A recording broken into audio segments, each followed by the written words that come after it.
It was a bigger, greater, grandeur vision that some of us lack. Originating from deep inside the Rocky Mountains, transported through the power of the internet, and arriving inside your tiny earbuds. It's the Appraiser Coach Podcast. Minisode.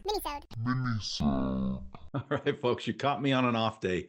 No, that is not a blue shirt. It is a green shirt. I mean, sometimes you got to mix it up a little bit. Dustin Harris hanging out in the podcast chair. I want to remind you that we are sponsored today by Synapse. Folks, we are more and more being asked to support our adjustments. Do it with Synapse. You can find out more by going to spark4appraisers.com. Again, it's spark4appraisers.com. I want to thank you for joining me, folks. We are coming up on our 1,000th episode of the Appraiser Coach Podcast. Very, very excited about that. I think it will happen sometime very soon in the next couple of weeks. If I did the math, I could probably tell you the exact date, but I think it's about mid-October. And I hope you will join me. I've got something fun planned for that event, but you're going to have to hold on. It's coming. It's coming soon. I got off a coaching call this morning, and I wanted to share with you something that frequently comes up when I am either privately coaching an individual. Sometimes we talk about it in the All-Star team. It comes up frequently, of course, in the mastermind as we get together with like-minded individuals. The sole purpose is to help each other with our businesses. But that is where I want to caveat, and that's what I want to spend a couple of seconds on today. So one of the first things that I typically do with a coaching student, and by the way, there's kind of a couple of different paths to take when it comes to private coaching. You can do the one-off, and I do those frequently. So if you've got a major issue that you're dealing with, a question, you just need some direction, right? You might want to schedule a one-time coach session with Dustin. And we will dive headfirst into it. I usually ask up front, what is it that you're dealing with so that I can prepare a little bit. And then we dive into it, right? And that's probably a 45-minute conversation. That's typically the length that these go to really dig in and get some meat. And then there's the six-pack. People sometimes do multiple six-packs, but the six-pack is spread out over the time that you need it, right? So the goal with a six-pack is more about transforming your business, is taking it from here to there, right? And the first part of that usually boils down to the vision story, or what is it that you are trying to accomplish? And believe it or not, most coaching students, most coaching clients think they know where they're going until I challenge them on a few questions. And then we find that one of the first homework assignments, even if they have a vision story in their head or even written out, is not full. It's not developed, right? And so one of the first homework assignments I give them is to sit down and decide what it is that they want their life and their business and such to look like in a couple of years.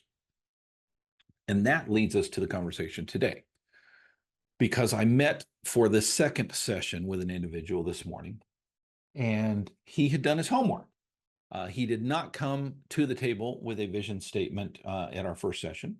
And so we talked about, where he's going, the broad and even some detail information about what he wants his business to look like. And then the homework assignment, the action item that I gave him, was to come up with this vision story. And he came back with an eloquent, by the way, he didn't share it with me. I don't necessarily ask. You're welcome to share it if you like, but I don't need to see it. But he shared with me the bullet points, especially when it came to the business. And one of the conversations that we had that I want to share with you is the most important process that you can go through as you are growing, changing, transforming your business. I'm going to share with you that context and that conversation. But first, I want to pause and remind you that we are sponsored by a company which will allow you folks to have a bigger conversation with your clients. Tell the story. That's what Tim Anderson tells me all the time, right? Dustin, tell the story. Whenever we are asked, can I do this? Can I do that? Tell the story. The answer is probably, or it depends, but tell the story. Don't be misleading. And part of that is telling the story about your adjustments. Where did they come from? What did you do to get them? How supported are they? Right? How do you do that? Well, there's a little program out there called Synapse, and Synapse will blow you away. It's developed by appraisers, Kyle and Brandon, for appraisers, you and me, to support our adjustments. Check them out by going to spark4appraisals.com, not appraisers, spark4appraisals.com.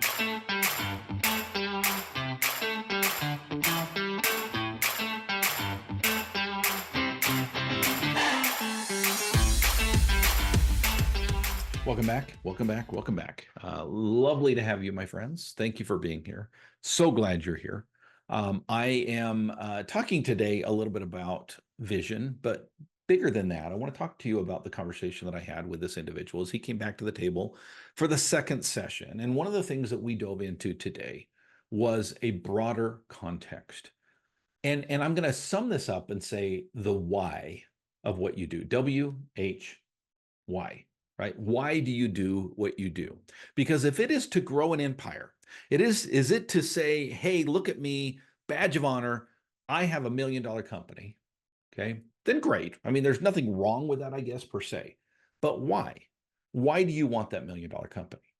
And the conversation that he and I had was very enlightening, and I'm not going to reveal any confidences, but it had to do with family, it had to do with church, had to do with community, had to do with service, had to do with vacationing and charity giving. And folks, his why was awesome, truly awesome.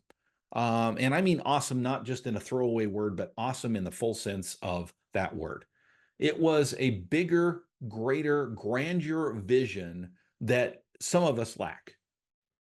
Folks, this is why we are in business, okay? We sometimes, and I speak for myself as well, we sometimes lose sight of why it is that we do what we do.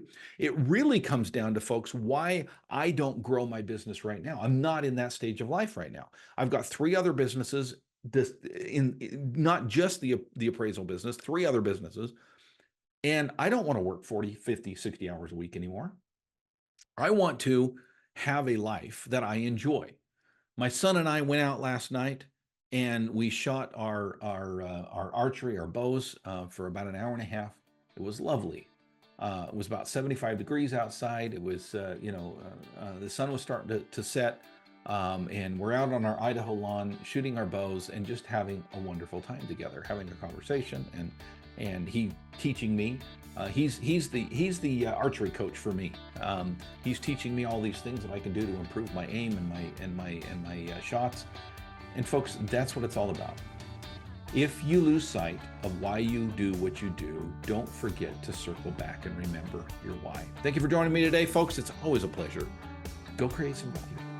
You've been listening to the Appraiser Coach podcast with Dustin Harris. If you like what you hear, please give us a 5-star rating and post a short review on iTunes. For more in-depth insider information on how you can make more money as a real estate appraiser, visit theappraisercoach.com and sign up for the All-Star team today. Thanks for joining us. And now, get out there and create some value.